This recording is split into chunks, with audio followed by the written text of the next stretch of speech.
And all right, I think we can probably get going here today. So, hi everyone. Welcome to another weekly discovery session. I'm Natalie Irwin, Director of Stakeholder Engagement here at Efficiency Canada. Happy Friday. I hope that you're looking forward to the weekend as much as I am. It's going to be hopefully nice weather here so we can get outside and enjoy some fresh air. I know in some parts of Canada there is still snow, but hopefully that melts soon. We're holding out hope for you. So before we get started, a reminder to everyone that our guest speakers will present for approximately 20 minutes, and then we'll open the floor to questions.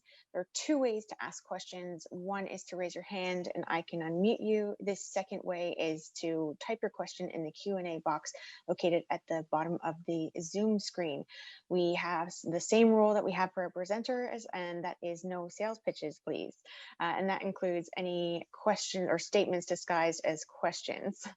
So without further ado, I'd like to welcome our guest speakers here today. So Rob Kraft and Duncan Wilcock from Puma Utility Monitoring, who will present a simple method and real-world examples that have helped their clients quantify the impacts of COVID-19 on their energy bills. So very topical still a year later. So looking forward to this one. Thanks for joining us, Rob and Duncan. Sure. Thank you very much. Yes, good morning, good afternoon, good evening, depending on where you are. And thank you very much. Duncan, Duncan will be advancing the slides. Once again, yes, as Natalie, thank you very much, Natalie, and Efficiency Canada, primarily for giving me a chance to wear a collared shirt for a change. So thank you for that.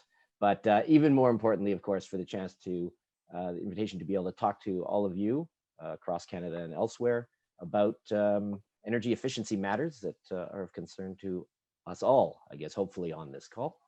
As we said before, I'm Rob Kraft, the president of Puma Utility Monitoring. Duncan Wilcock, my colleague, will be actually doing most of the presentation once I kind of get over this initial setting part.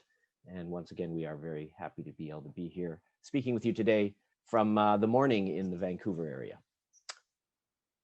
Next slide, please. For that. There we go. All right, so I will start with a quick introduction just to set the scene, explain to you why it is we're speaking to you and where we bring our information from. Puma is about providing Puma Utility Monitoring, about providing continual insight to help people manage their carbon emissions and get insight into their to manage utilities, energy, and carbon emissions. So we do this through a continual, and that word continual is sort of key there, a continual cycle of measuring, identifying through that measurement areas of interest, being able to report on it, and then ultimately prioritizing action. And, I guess if it comes down to it, really, it's always about the question of, is the performance matching the expectations? And the trick is to figure out what should those expectations be. Another way to think about it is really, we think, it's what to do the steps after benchmarking. Benchmarking is a great way to be able to figure out where you are, get your situational awareness, and figure out where the problems are. Sometimes you can't do benchmarking because it's a bit difficult. So this is an area where you can go beyond, or after you've done benchmarking, then it comes down to, where do I continually apply my techniques? Where do I then look and drive into over time how to go and do my energy management? Anyhow, so that's kind of why we're speaking. The way we deliver this insight is through software and services, and that's really, and we've been doing that for over 13 years, and that's really why we're in a position here to be able to speak to what our customers have been asking us, and therefore provide some hopefully good tidbits of knowledge and insight that we can discuss over the next while. So why are we here today? And I don't mean this in an existential sense, but just look practically, and perhaps, I hope this isn't a shock to anyone, but there is a pandemic going on. I know Natalie already mentioned that. And as I say, normally you wouldn't see me sitting here in an office with someone else's, not actually my credentials on the wall there. But we are here in the middle of a pandemic. But despite all that going on, and obviously something that's been going on and having tremendous effects and serious effects for people worldwide, we still have the ongoing goals of carbon emission reduction. That hasn't gone away. But this approach of the pandemic, or the advent of the pandemic, has of course brought on both abrupt as well as ongoing changes. So the abruptness of hitting it and the effect it's had as people have shifted where they work and all that, and then the ongoing changes as we emerge from it and continue on, and how world of work, et cetera, and how we live may change, perhaps, for the foreseeable future. So the questions that we've been asked by people are, well, how do we plan for this? How do we quantify the effect of this abrupt and eventually the ongoing changes? And how do we continue with that? So those are the questions we've been getting asked, and this is how we've tried to address it. What we're going to show you here is what I'd call a simple approach to how we address it. I put simple in quotes because it is simple once you, of course, have had all the benefit of all the infrastructure and knowledge and information that it stands on. But the actual approach you'll see is fairly simple. And then we're going to take in some examples, and Duncan's going to go into much more detail about how that's all done. But I guess if I get to the punchline, if you will, on the next slide, please, Duncan. What I want to draw your attention to here is this is a cumulative savings graph.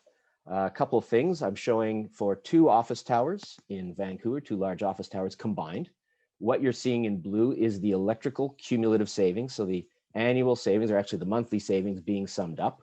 And if you go to the green line on the right third of the screen, you'll see that it's showing about, just where that green vertical bar is, we're at about 11 million kilowatt hours currently. Now, one important thing I should say about this cumulative savings graph is, in our case, cost avoidance or savings is shown as a positive above the line, so above the x-axis. So some Q sums are done the other way, where cost avoidance is shown as you go below, but I want to point out up is good. This is continual savings. So if you look back at that green line and then just to the left of it, you'll see that over the last while, there's been a continuous, pretty much straight line, continuous accumulated savings year after year.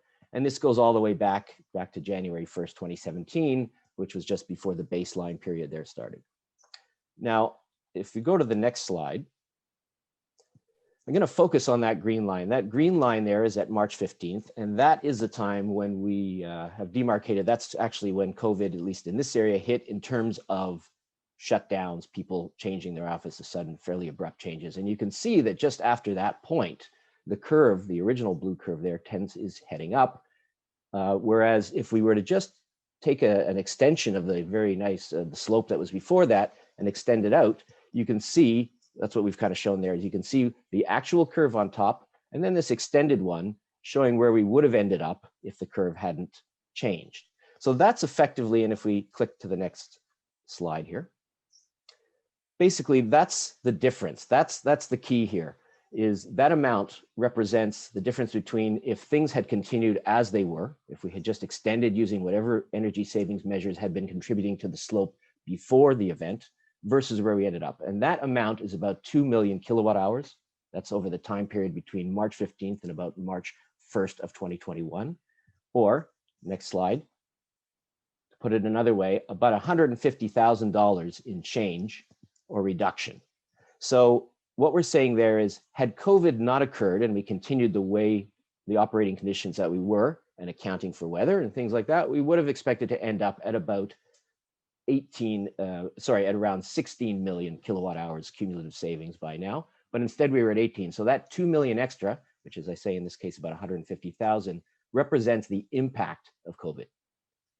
So I've given you the punchline there in a quick bit. What I'm going to do now is hand it over to my colleague and allow him to continue and get into much more depth about this. Thanks, Rob. Yeah, we wanted to, get to really what we wanted to show you. That's the simple method. Like, again, it's simple once you have the infrastructure of monitoring, targeting, and reporting, MT&R, as some of you may be familiar with. Once you have that in place. So we realized that as we were working on our presentation, that it's simple once you have that piece. But that's the great punchline. You can, we don't want to call it savings in that period, as it's not a good news story that offices have been closed and shopping malls have been closed, a tremendous amount of revenue lost, but there's a tremendous change. And as people need to manage buildings that are our clients, they need to have a sense of, okay, there's a change, but how much? They need to quantify it. So that's what we wanted to present here today. So now I'm going to get into, that was the high level picture. I'm going to get into how we did this, just relatively quickly going through this. It's kind of, there's a lot to it, and it'll be hard to go through in full detail in 20 minutes. But want to talk a little bit about how we did it. So that's what the next few slides are. And then I've got some additional examples. That was a really simple one where we took the electricity from two large office towers. But I'll get to some other examples where we do even bigger portfolios, including Ryerson, coming to that in a minute, there in Toronto. So regression. So how we did this, we do a regression model on each meter. So in the base period, we talk about, we look at a specific period, a specific year, and look for the equation, an equation that corresponds to how the building is responding in terms of energy and the major driver of energy use of buildings in most commercial buildings, which is temperature, which is the temperature outside. When you ever see the savings on any of the charts, you may have noticed on the y-axis it said cumulative savings. So that is a simple equation, actually. It's predicted. So from that equation, that regression model I was just talking about on each and every meter account, so one of these things over here on the right, or a gas meter, there's an electrical one, obviously, or a gas meter or a water meter, that kind of thing. And so we predict what you might have used, and then what you given the weather in the current year, and then what you actually used, say in 2020. So speaking about COVID, and then we roll up those results by site, and then actually for a whole portfolio or a group, we call it grouping. So a whole bunch of buildings that have a similar characteristics within your portfolio, that kind of thing. So that's the high level, and then I'll just kind of walk you through. But first, why do we adjust for weather? Well, this is why. This is a one-slide summary on how much the weather changes. The takeaway here is the variability. So that gray line down the middle, that is a typical weather year here this is for Toronto. The balanced temperature, or base temperature that we used of 15 degrees just for consistency of analysis. Often see 19, 18. Depends on the particular meter in each case we find. So there's a typical weather year. Some years are warmer. So 2012 here, much warmer year. In fact, 2020 was actually quite a bit warmer than a typical 30-year average year. Some years are colder. 2014 probably was a very cold winter. So say in terms of buildings, say you went ahead and put a boiler in 2013 using 2012 as a baseline, as a thing you're going to compare against. Your accountants, if they're just looking straight at the bills, are going to go, well, we didn't save all that you were promising me. When in fact, so unless you adjust for weather, you don't get a really true picture, because the truth is in 2014, it would have been a really good thing you put in that boiler there, because it was so much colder.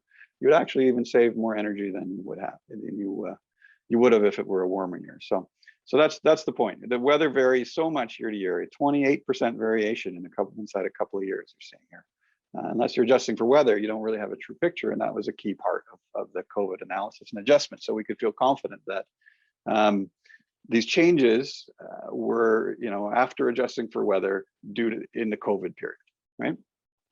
So briefly, we do this by creating a predictive model. We create a model for the performance in a base period. So this year is 2015 base period. These are the bars are the monthly consumption.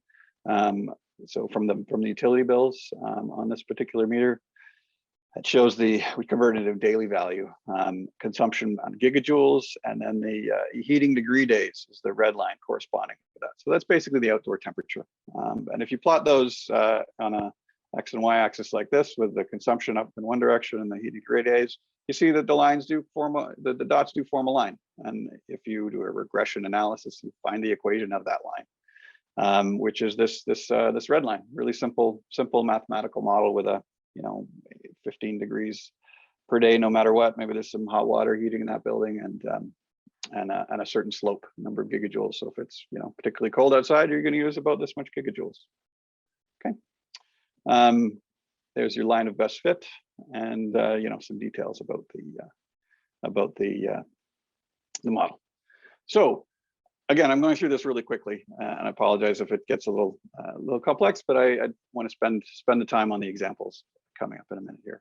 So once you have that model, you can compare actual. That's this darker red line with predicted. That's this hashed line here. It's title up there. And I'll bring your attention over to this side of 2020. You'll see that there was a lot of gas use.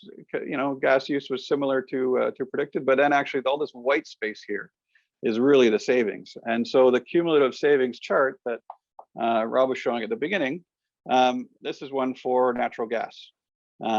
Again, not much savings in this area, but as soon as you see all this white space, that slope really ticks up. So that's what's great about a cumulative savings chart, a Q-sum chart, is where where it bends, where there's a change in slope. Something happened, and it also, the savings accumulate, like a lot like compound interest. That's one reason we like to make an upward slope being a positive, upward slope being positive, because it's a little bit like compound interest. It's how much you're saving, and kind of a little more optimistic. And so once we've built those, that's how we build them on a single meter. And then, so the charts you're seeing and that chart you saw at the beginning was a combination of them. So I'm going to show you some more that combine even more, hundreds of accounts, several hundreds of accounts in many cases. So just again, building how we do this, we take one of those Q-sums, we add together a couple. So these are electrical, maybe we'll add in some natural gas, add a few more, add in some more. These are steam, or I think this might be deep lake water cooling, because, and then we combine them together and we get a more complicated chart. So this is actually Ryerson University, and I'm going to go into this in a little more detail here. So we bring them all together, and across 100 accounts, we get this is one key thing, is the consolidation. So our simple method is simple once you've done all this consolidation process. Okay. So looking more closely at Ryerson University, and Jean-François, I think I saw you on the call. Thanks for joining us today. Appreciate the permission to show this here. So over the past, we've been working with Ryerson for the past three and a bit years, and been tracking in a cumulative savings across their 100 odd accounts. Electricity use savings as they've changed their equipment. But here, due to COVID, you can see very clearly this green line is when around March 15th, March 31st, when the changes happen. So it's monthly data, but you can see there's a tremendous amount of information and you could take away from using this monthly data. Here's the COVID period, and you see there's a change in slope, and it's not a big space on this particular chart, but if you look at the on this particular screen, but if you look at the numbers, it's big. Quite a bit of natural gas use, quite a bit of electricity use. In fact, that's the change. That's the change. I don't want to call this savings. This is a change. It's not a good news story. The students aren't in the schools. People aren't in their offices. This isn't a good news story, but it helps them quantify. And I was pleased to share this with this client and many other clients. Advanced before I was ready. So we're about 10 million kilowatt hours. So about a 17% change in the rate in the slope here. 17% change in the slope gives a sense. 10 million kilowatt hours on the electricity side, a decrease in natural gas use of over 20,000 gigajoules. 13% again. Again, upward slope is less energy use. I think we've got that. I just want to make sure that's clear, because so many people think of it the other way. And a total change of almost $2 million. So, not a good news story, but at least now they have a number, right? On the energy side, what their change in utility use is to help adjust, budgeting and management, because that's ultimately the responsibility that they have. So that was energy, and then you've just sort of seen come in. You also do the same kind of thing. These are cumulative savings charts, but avoiding natural gas use. So we see the GHG use here is on the order of 1,000, 1,300 tons, and the water savings is actually a bigger one. So just to kind of, there's very much a focus on the energy, but of course it has impacts on the emissions, and the same thing, the water has the same kind of impact. So a complicated slide. I want to spend a little bit of time on it, and now I'm going to move on to some other results for other building types, and be happy to entertain some questions on this. So a few other building types. We've got about 25% of BC schools, over about 300 odd schools in here, more than 200 elementary and 45 secondary schools, to see the effect on them. So we saw Ryerson with a decrease in electricity and a decrease in gas use. If we look at over 200 BC elementary schools, similar kind of thing, right around where COVID hits, electricity use goes down, kind of flattens out, doesn't continue on up. So there's an initial savings, then it kind of flattens out, but you can see clearly natural gas use has increased. And that's, going to be a function of increased ventilation rates. Probably a lot more, people leaving windows and doors open to do their own ventilation. Many of you may be aware there was a requirement announced in the summer to just increase ventilation rates as people realized the fresh air and there was air transmission that was essential. So an increase in transmission rates, and it's caused, it's caused a very definite increase in natural gas use across, across a pretty broad sector of schools here in BC, a broad sample. Just in terms of the numbers, yeah, about 1 million. Not so much on the electricity, but very much so on the natural gas, which of course impacts BC's net carbon neutral mandate, and ultimately the schools wind up having to pay some more carbon tax for the emissions they're using. So about $300,000 on natural gas across these schools. The secondary schools are a bigger story as well. They're actually much more energy intensive. For those of you that are in the school system, they're, of course, they're bigger schools, they're more energy intensive. These numbers are actually bigger if you compare to the prior slope. So even though there's only 45 here, it represents a bigger proportion of the energy. So, on the electricity side, same kind of thing. So just extrapolating, again, very simple once you have the MTNR infrastructure. Just drawing a line through here and seeing where the trajectory would have been. And above that, so a greater reduction in energy use, a greater change here, to the tune of $400,000 worth of electricity, and about the same on the natural gas side, but the other way. So an increase of about 10%. So that's about. This number is just on the natural gas. The electricity is very, very low carbon in BCA. Could factor that in, but really was focusing on the natural gas piece here. And then my last example. So wanted to have a couple different building types. We looked at advanced education. So we saw the example for Ryerson that graciously allowed us to share this with you today. We looked at a sample of 25% of BC schools. So there's quite a few school districts in there. Not just a single school district, but BC primarily in the Vancouver area, but also around BC. This is for some offices in BC and Alberta. So again, a combination, a grouping of all office buildings. Many hundreds of accounts incorporated in here. So we get an average sense of what the impact has been, and you see very much electricity use. The building's not occupied, computer is probably not working, lighting turned off. That's probably the dominant thing here. Very much the same kind of thing. Extrapolating from the 2019 performance, would have wound up here around 38 million, and it's got us up to just shy of 50 million here. So doing the math on that, about 9 million kilowatt hours, $900,000. So 11% on the savings, on the change, 11% change. I'm used to using the word savings in many cases, but it's very much a change. Not a good news story to not have these buildings utilized. The natural gas side, smaller, but again, a decrease, right? So we saw on occupied buildings tend to see an increase on the gas use because of this increased ventilation rate, I think. But on the unoccupied, when buildings are unoccupied, there's going to be a bit of savings on gas. I think it very much depends on the building. I've seen some office buildings where the gas use has increased. Some other types of buildings where the gas use has increased because there aren't as many people and all the things that they're doing within the building, running their computers or having fridges and under their desks or space heaters and that sort of thing. So it does very much depend on the facility type and maybe the specific facility, but this is a broad trend.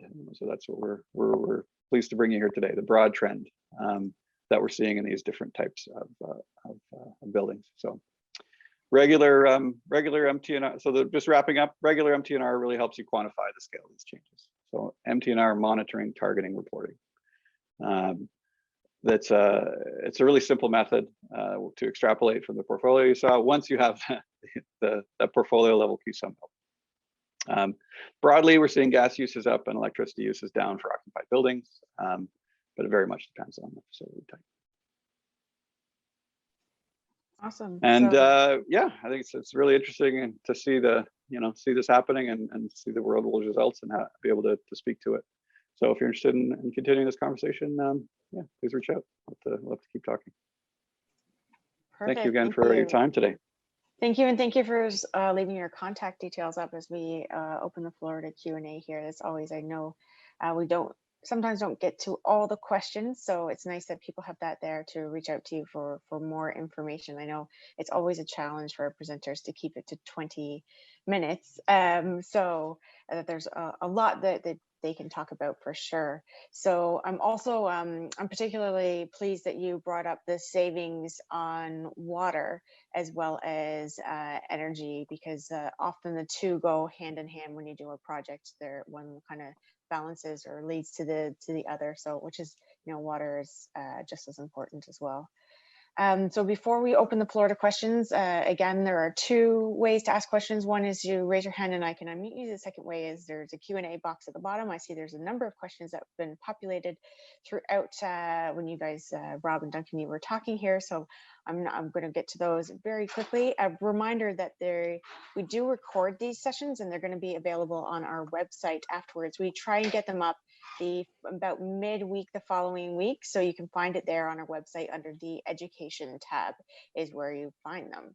So I'm going to ask the first question here. I see that there's one from Kima. Is, in my experience so far, I've seen a number of commercial office buildings who have more or less operated the same post-COVID for lighting and HVAC, despite a dramatic change in occupancy. I saw this more specifically in older office buildings with limited control systems. Have you come across that in your own experience? I can speak to that. Absolutely. I can think of one specific office building in Vancouver that I won't name, but their gas use has gone up, and we'll talk with the building operator about it. Actually, they use network steam in downtown Vancouver. But yeah, their heating load has gone up. They've been not very occupied, but yeah, he credits it to fewer people in the space. Each of us is a 100-watt light bulb. We add some heat. Also seen it in some other types of facilities, not just office buildings, but one airport facility I've seen it in as well. Yeah, and I mean, I think if I just jump in more generally, that is, part of the reason to keep doing the continual monitoring is because, and that can be done monthly, it can be done weekly. I mean, the point is just to find out these things like, oh, and that was one of the things we saw. Why were we not getting? Did we forget to shut something down? Did we leave the schedules on, the old style, assuming people were still in the office when they weren't? And these are some of the things that you find beyond just so it helps you both quantify the savings, but that's kind of just part of the general monitoring use, which is what people get out of it, as well as now being able to say, oh, I've got all this data, now I can use that to quantify and say how much of the impact was due to COVID, and then help me plan going forward, and how much do I put a little asterisk in the next time I'm doing and planning for my next savings or my next capital or other initiative. So that's kind of all part of that thing, and part of the overall MT&R. And it's, yeah, so go ahead. Sorry. Go ahead. I was just say it's definitely cool that you can measure these things now versus just kind of sit there and say, well, we built the building, now we're just going to wait. Right. Yeah, exactly. Yes. Yeah. No, it's this process of doing it every month, right? And I mean, I forgot to mention all the the MT&R infrastructure of getting that data in, the people that on our side to get the data in. Month after month, there's that's without that there isn't the insights, but that process of every month looking at, is there anything exceptional going on each month, and that can lead to savings, but it's also you can see the broad picture when something as dramatic as COVID has happened. That's the interesting things to share today. Definitely. Actually, the popular question here from Joshua is specifically to slide number 6. He says that I've noticed the same COVID-related energy savings at our office since April. It is the savings for the business, but it's likely just shifting the consumption to residential accounts as workers work from home. Do you have any feedback on this, or have you surveyed staff at the buildings regarding their home consumption over the same period? And what is the building occupancy / use? Yeah, it's definitely something that's comes up in our discussions, and you know, I worry that people don't have as tight a control of their energy use at home as they did in the office with dedicated people looking after it. So I worry that on balance, the net result is, you know, we're seeing an increase in energy use in occupied buildings, which, you know, needed, but increases the greenhouse gases, and I worry for that. In the residential side, I don't have any in specific examples. To mostly we focus on commercial buildings. I don't have any specific examples, but I think it's definitely a worthy question to ask, and I'd like to quantify that. Yeah, I would love to see that quantified. Yeah, it's interesting. This question came up when we were sort of rehearsing some of the presentation and dealing with it internally as well. As, you know, is it a, I don't want to use the term net zero, you know, in terms of, yeah, we've gained in the office buildings. Have we actually, you know, not just replaced it all now? Yeah, we don't know the answer. Great question. Yeah, I just don't have the data for that. But I think some of the things, as Duncan pointed out there, is yes, it's quite typically the buildings have a tighter energy management and control than you do potentially at home, although it's great to see that people have, and I know we have, you know, at least scheduled and various other techniques at home, and the various ones that you can get smarter thermostats. But and then there's also the trade-off between the type of fuel, of course, is are you using natural gas here versus the you know, electricity in the home? Do you have heat pumps, these sorts of things? So the trade-off and the greenhouse gas trade-off may be different than the total energy savings. I saw somebody else had pumped in or piped in here in a thing, you know, to kind of address that during the question. So a lot of different factors there. Great area for some research. I don't have all the answers, but it's certainly stuff we would like to find out. Can I address your point on water, Natalie, briefly? It occurred to me while you were mentioning it, but I was waiting for the discussion questions to answer. Just an interesting example, unexpected to us as well. We were working with a city, one of the cities we work with in BC, quite a hilly environment in that place, and they introduced residential water meters and saw savings and reductions in water usage throughout the city and throughout the distribution network of pipes. But what they hadn't anticipated was the electrical savings that went along with that, so the energy savings.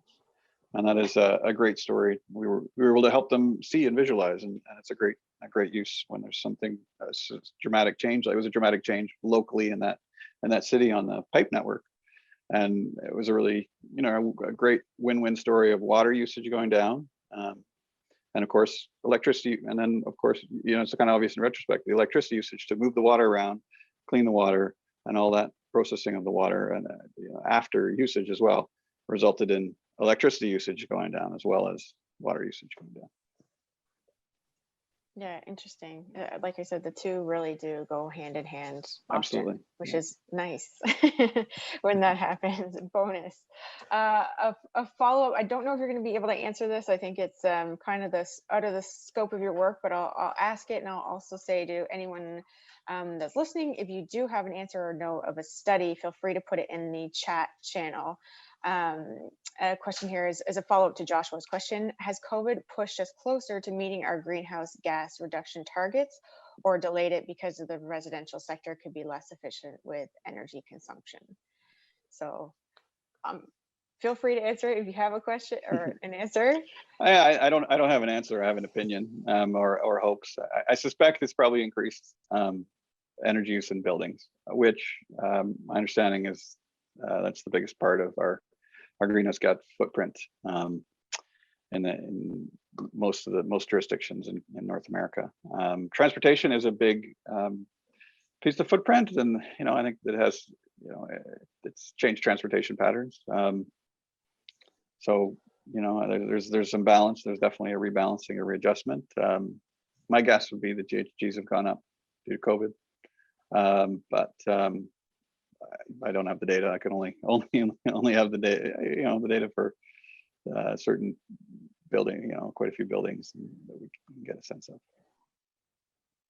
Yeah, I do recall some news coming out earlier, I mean, 6 months ago or whatever, where they started to look at the overall globally and, emissions were down. I mean, they showed pictures of, wildlife and people seeing things out in maybe parts of California, which were covered in smog or air quality improvement. Air quality improvement. So I think there was at least some reduction. Now, I don't know. And I remember there was some analysis of, unfortunately, how close was it to actually what we need to target? But I believe there was at least some initial reduction.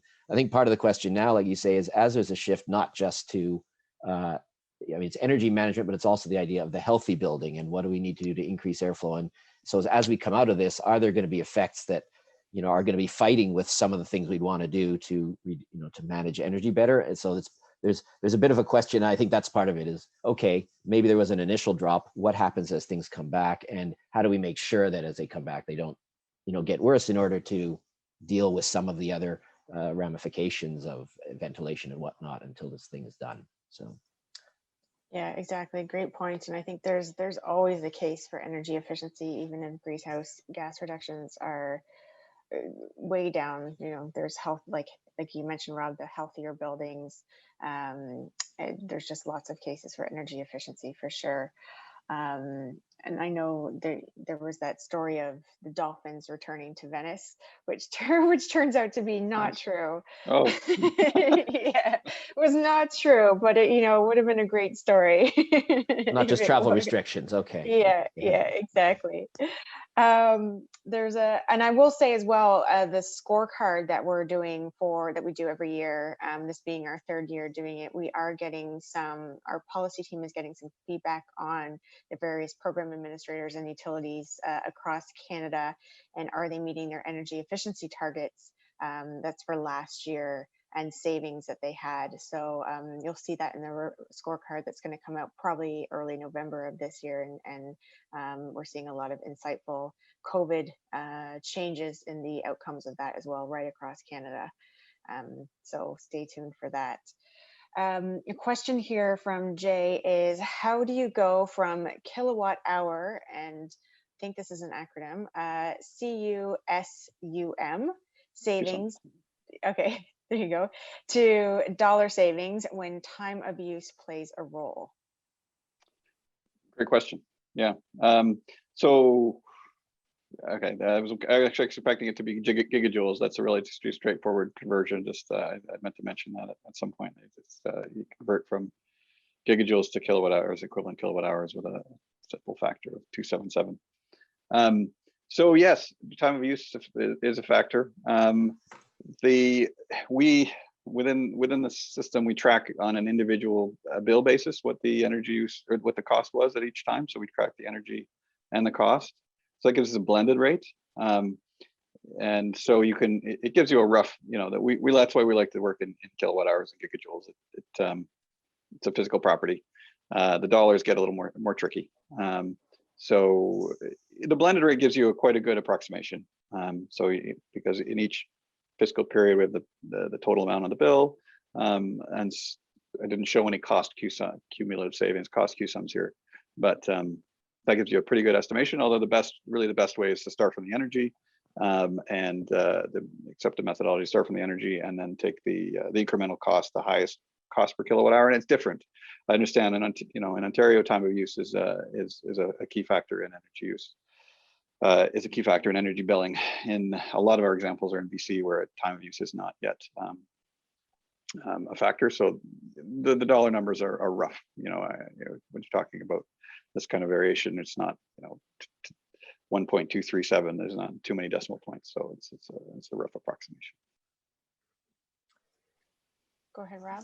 Yeah, no, just to say, like you say, I mean, there's different levels you can get into, of course, in all of this. But yeah, these were just, in this case, for exactly the area here, it was just it's a pretty close approximation based on, average rates and things like that. But yeah, you may just have to start with the energy and then start breaking it down to the best you can, and using your billing data and some probably usually published billing rates and that sort of thing to figure out the rest. But I can see where it would get more difficult.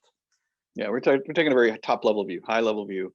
But it's sort of the measurement, targeting, reporting, especially on this portfolio level, you're going to start a very high level view and you get the aggregate picture, and then it'll help you see where to dive down and do more of a detailed measurement and verification M&V analysis.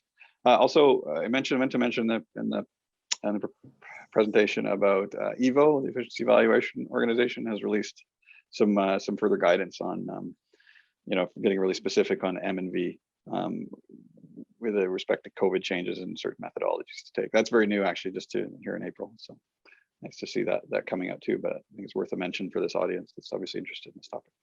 Yeah, thank you for that. And anyone's madly Googling that while we're talking, please share the link in the chat for everyone here. And I also yeah, that would be great. And speaking of links, I know Richard actually asked the questions do you have any metrics available for energy use index based on building type for benchmarking purposes? And I saw that Rajiv posted to Enercan, the wrong Enercan link, and then the corrected Enercan link in here. So that is in the Q&A. So I will share that in the chat as well if anyone is interested in that. A question I do have for Rob and Duncan here is, have you tried to normalize the utility data to occupancy?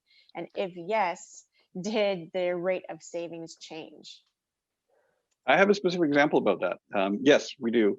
We do adjust for occupancy in certain cases. We find that it's actually hard to get that data collected and the process to happen. But in certain cases, an airport we work with, we had models very much correlated to occupancy, and things are with the dramatic change in occupancy, the models dropping from I think they're at 10% usage, 10% or less of the aviation lately. The occupancy, just the whole model changed dramatically. In fact, the balance point of the building shifted because there's just so many fewer bodies in the building that they actually need to heat from a lower temperature because there just isn't that the people heating the building up.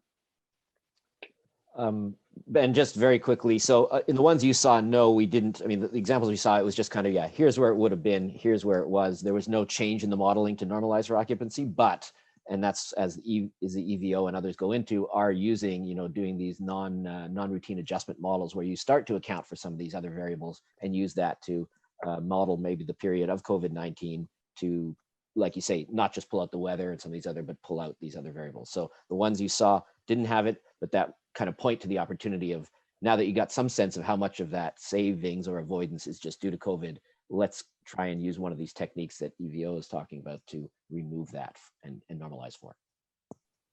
Awesome, thank you. And thank you, Duncan, for posting that EVO paper in the chat. Oh, I see somebody else has got it in there. Yeah, for anyone that was you beat me to it. Well done. I should say on the energy use index too, we published for, I think it's coming into our 8th year of, because we work with primarily, like a lot of the work we've done is in British Columbia. We're originally from British Columbia, and we're connected with the leading engineering firm in British Columbia, Prism Engineering. And we also work with a lot of other engineering firms as well. And so we've done these benchmarking studies for actually school districts, municipalities, and advanced education, and they're available on our website. I'll see if I can find a link and post it in the chat. Or do you want to do that, Rob, since I'm sharing my screen actually? And then also, anyone that has questions or further details, you guys do have your email addresses up there, as well as the website, which is fantastic. Thank you for doing that. And if anyone does miss it, they can reach out to Efficiency Canada, and we are happy to make connections as well. So I'm just looking at the time here, and we always have a hard stop at 12:45 Eastern time, so that everyone can go back and enjoy their lunch / breakfast / afternoon snack, depending on where they are in Canada. It's Friday, might be an afternoon beverage. Who knows? It's the benefit of a Zoom meeting for sure. So I hope you can join me next week as we welcome our friends from the Canadian Green Building Council, who have actually been working for the last year on workforce 2030, which is Canada's first and only coalition supporting low carbon workforce development across the building industry, unions, and education providers. So our guest from the Green Building Council will provide an overview of the project with a few highlights. So again, another fantastic presentation after today's. Always enjoy these Friday sessions. Thank you again to Rob and Duncan from Puma Utility Monitoring for joining us and sharing their insights on COVID and what's happening in buildings this last year. Very insightful. Again, their details are on the screen here if you want to reach out to them, or feel free to reach out to Efficiency Canada and we'll connect you. The recording will go up on our website next week. Hope you all have a wonderful weekend, despite if you have snow or sun. And I will see you next Friday. Take care, everyone. Bye. Thank you.